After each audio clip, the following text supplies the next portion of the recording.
Hello student. Last video में मैंने आपको बताया था विद्युत धारा का मापन। तो विद्युत धारा का मापन कैसे किया जाता है? विद्युत धारा का मापन हम एमीटर के द्वारा करते हैं। तो ये है एमीटर। तो एमीटर, इसका पूरा नाम एम्पियर मीटर होता है। ए यानी कि एम्पियर से आया है, वहाँ से हमने ए लिया है। और मीटर क्या होता है? मापने वाला होता है। इसे मीटर कह देते हैं, ठीक है। और इसे हम क्या है, इसे परिपथ के श्रेणी क्रम में जोड़ते हैं। ये श्रेणी क्रम होता है, श्रेणी क्रम, ठीक है। ऐसे क्यों जोड़ते हैं? क्योंकि जिससे सारी की सारी धारा जितनी भी है वो इसी से होके जाए, इसलिए इसे परिपथ के श्रेणी क्रम में जोड़ा जाता है, ठीक है। चलिए देख लेते हैं। तो किसी परिपथ में बहने वाली धारा का मापन एमीटर द्वारा किया जाता है। इसमें दो टर्मिनल धन और ऋण होते हैं। इसे परिपथ के श्रेणी क्रम में जोड़ा जाता है, जिससे संपूर्ण धारा इससे होकर जाए और यह उसका मापन कर सके, इसलिए इसे श्रेणी क्रम में जोड़ देते हैं, ठीक है। इसके बाद क्या आता है? विद्युत विभव आता है, नेक्स्ट टॉपिक हमारा। तो विद्युत विभव क्या है? विद्युत विभव एक कूलाम आवेश को अनंत से विद्युत क्षेत्र के भीतर तक लाने में जो कार्य किया जाता है उसे उस बिंदु पर विद्युत विभव कह देते हैं।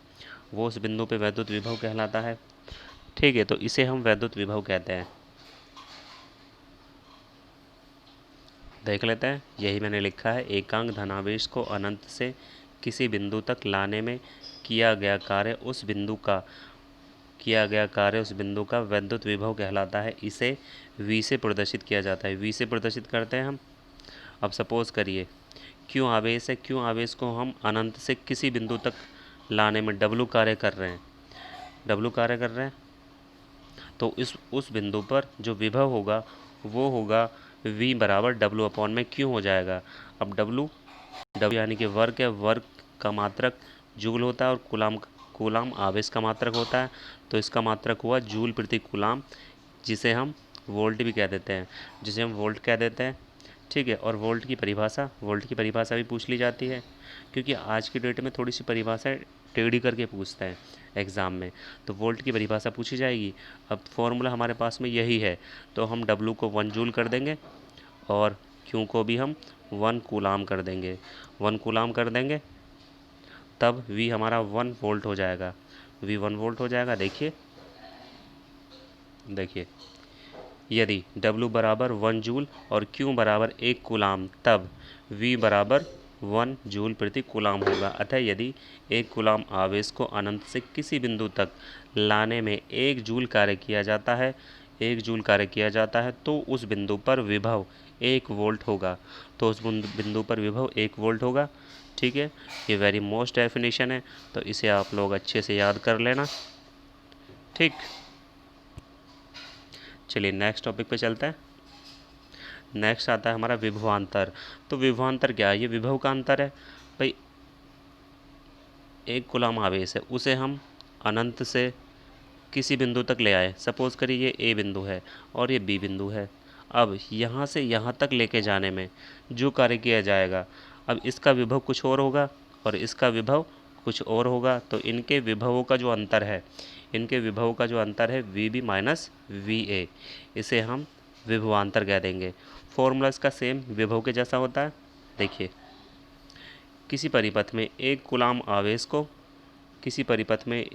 आवेश को एक बिंदु से दूसरे बिंदु तक ले जाने में जो कार्य किया जाता है उसे उन बिंदुओं के लिए विभवांतर कहते हैं। इसे डेल्टा वी से प्रदर्शित करते हैं। डेल्टा वी क्यों है? क्योंकि ये 2 है, V B minus V A, इसलिए इसे डेल्टा वी कह रहे हैं। और W2 माइनस W1 होता है, इसलिए डेल्टा W अपॉन में क्यों है, ठीक। नेक्स्ट आता है विभव के मात्रक। तो विभव के मात्रक मिली वोल्ट हो जाते हैं, माइक्रो वोल्ट होते हैं, किलो वोल्ट होते हैं और मेगा वोल्ट होते हैं, ठीक है। तो भाई मिली वोल्ट 10⁻³ होगा, माइक्रो 10⁻⁶, किलो 10⁻³ हो जाएगा और मेगा 10⁻+6 वोल्ट होगा। ठीक है, नेक्स्ट टॉपिक देखते हैं इसके बाद में, विभवांतर का मापन। इससे पहले हमने देखा था धारा का मापन, यहाँ देखेंगे हम विभवांतर का मापन। तो विभव का मापन किससे करेंगे, इसका मात्रक है विभव का मात्रक या विभवांतर का मात्रक हमने अभी देखा है, तो इसका मात्रक है वोल्ट।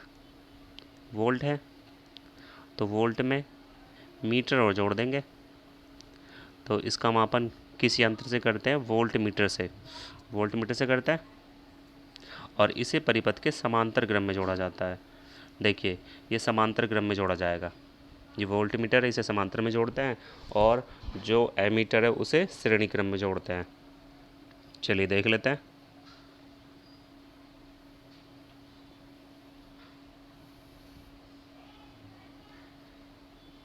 ये विभवांतर का मापन वोल्ट मीटर नामक उपकरण की सहायता से किया जाता है। परिपथ में जिन दो बिंदुओं का विभव मापना होता है उनके बीच में वोल्ट मीटर को समांतर क्रम में जोड़ देते हैं, समांतर क्रम में जोड़ा जाता है। ये बात भी याद रखने वाली है कि वोल्ट मीटर और एमीटर के क्रम कौन से हैं, तो एमीटर का श्रेणी क्रम है और वोल्ट मीटर का समांतर क्रम है। समांतर क्रम में जोड़ दिया जाता है जिससे उनके बीच का विभव मापा जा सके। तो ये डायग्राम भी आपको बनाना पड़ेगा। ठीक है, तो आज की वीडियो यहीं तक रहने देते हैं, नेक्स्ट टॉपिक अगली वीडियो में कवर करेंगे।